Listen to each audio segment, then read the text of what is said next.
Good day, Ma'am Kate, na ito yung aparato mo small MPPT. So working na yan, may harvest tayo dito na 1.8 ampere, no? Then 27 watts ang harvest, no, ng 200 watts sa solar panel. Then pwede rin 100 Ah ang battery mo, yung ganyan. So ito 30 Ah lang to, madali ito ma-full charge lalo na pag tanghali. Okay. So meron naman tayong link, pwede mo kong chat or video call sa mga concern mo. Then ito yung low voltage disconnect mo ay 11.5.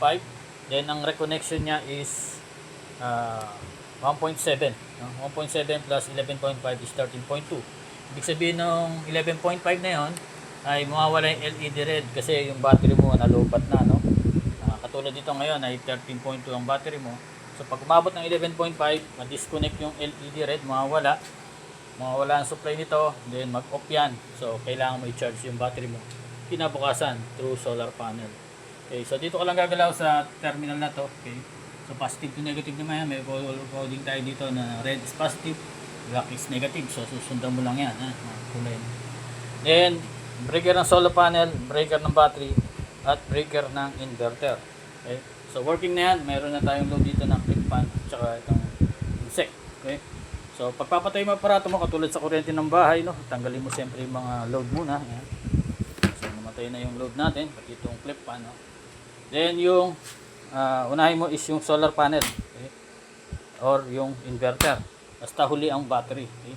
So nawala na yung reading, okay? Then yung mismong battery. Ayan.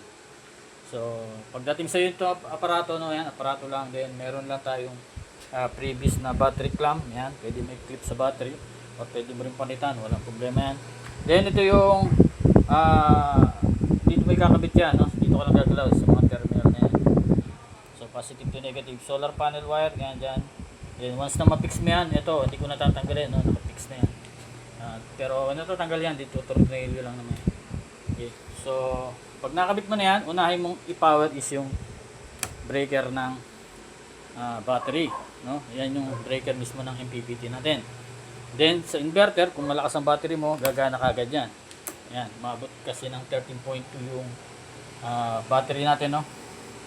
Connect kagad. So 13.3 yung battery mo. Okay. So meron ka na kagad kuryente niyan, no? Wala ka pang solar panel, pero may kuryente ka na kagad niyan kasi nga malakas yung battery mo.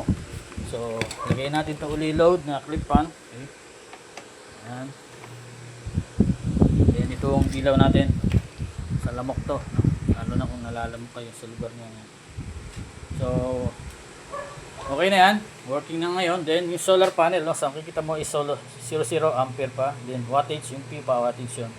Then voltage, no? So may konting differential yan, makikita mo yan.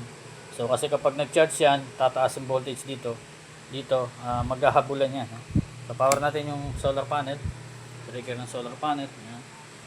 So lalo na kung malakas yung araw, no, direct yan. So wala namang problema yun, at hanggang tumataas yung battery mo dito, okay yan.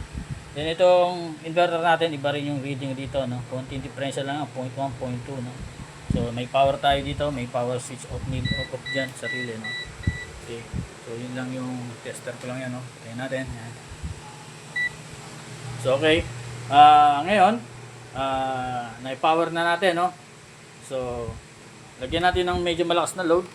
Tanggalin natin to. Yan. So isang load natin dito na, ayan, rail. So pure sine wave nga yung inverter mo, no? Pwede kasi mag washing machine dito na twin tab, okay, hanggang 300 watts load pwede kasi mas malakas yung load, mas mabilis ma-lowbat yung battery, no? Yan. So 13.2, pag inandar ko yan, bumababa yung voltage ng battery mo. Yan. Okay. So siyempre kapag tinuloy-tuloy yan, so mamamatay yung aparato mo pag umabot ng 11.5 yan. 12.6 lang kaya hindi namamatay. Ibig sabihin malakas ang battery mo. Then at the same time meron kang solar panel. Okay, so yan.